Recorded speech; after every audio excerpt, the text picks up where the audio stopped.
और अब बात मुंबई के सरकारी अस्पताल केईएम में डॉक्टर एक दिन की हड़ताल पर चले गए हैं। मरीज की मौत के बाद परिजनों ने केईएम अस्पताल के 3 डॉक्टर्स के साथ मारपीट की है, जिसके बाद Mumbai association of resident doctors के आह्वान पर डॉक्टर्स हड़ताल पर चले गए हैं, जिसके बाद इस अस्पताल में आने वाले मरीजों की मुश्किलें बढ़ सकती हैं। इस मारपीट में रेजिडेंट डॉक्टर सुभाष और डॉक्टर कुशाल और डॉक्टर पुनीत घायल हो गए थे।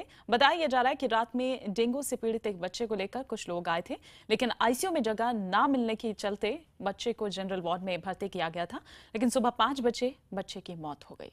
इसके बाद आरोप है कि परिजनों ने डॉक्टर्स के साथ मारपीट की।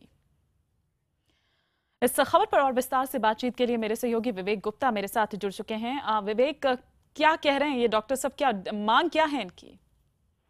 मैंने देखिए जो भी MARD यानी कि medical association of resident doctor की जो एसोसिएशन है, उनका साफ तौर पर मांग ये है कि जो लड़का था जिसकी डेथ हुई, जिसकी बच्चे की डेथ हुई, वो डेंगू की वजह से हुई और काफी क्रिटिकल स्टेज में उसे लाया गया था।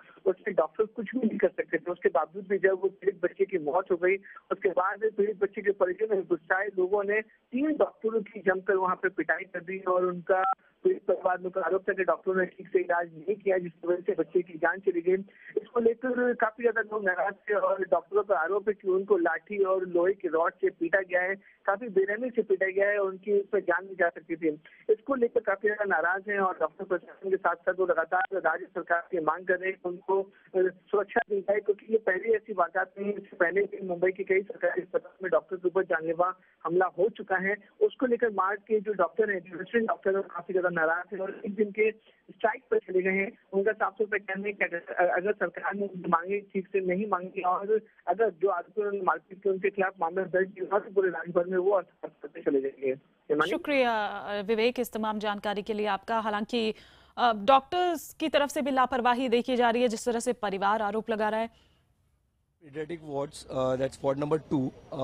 There was a patient who got admitted for a dengue positive patient, young child, and he was insistently told that his condition is serious, and we informed to the relatives also that the patient is too much serious, we need to bring it. In spite of taking a written informed consent also, the relatives were getting too much of tempered for that, things that it's getting out of the control situation. As soon as it was declared that the patient couldn't survive, a patient got dead, those relatives lost their anger and they got some rods which they hit to of one of the residents.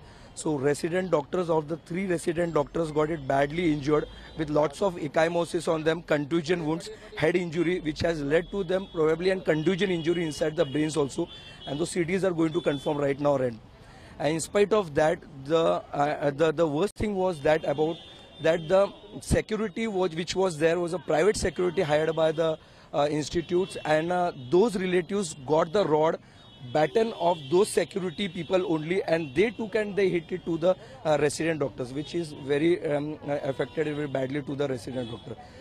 Now what my question is to the people, that 1 month back the same strike happened, which extended for at least 15-20 days, and it was assurance from our health minister that the security, which was a prime intention from that matter into that strike, they told us that they definitely within 15 days they will confirm it for that. In spite of that, the 15 days it is